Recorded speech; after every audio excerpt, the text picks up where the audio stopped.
Hello everyone, I hope you are doing well. Today we'll speak about how to fix or how to solve the problem of Babbel app.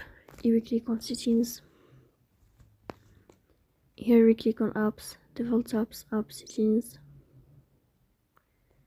Then we will search about Babbel app. Here we click on first stop and we click OK. Then we will enter to the window of storage. Here we click on clear cache. Then we will turn on your airplane mode. And we will turn off your airplane mode again to fix that problem. Then we go to Play Store. We will search about the application of Babbel app.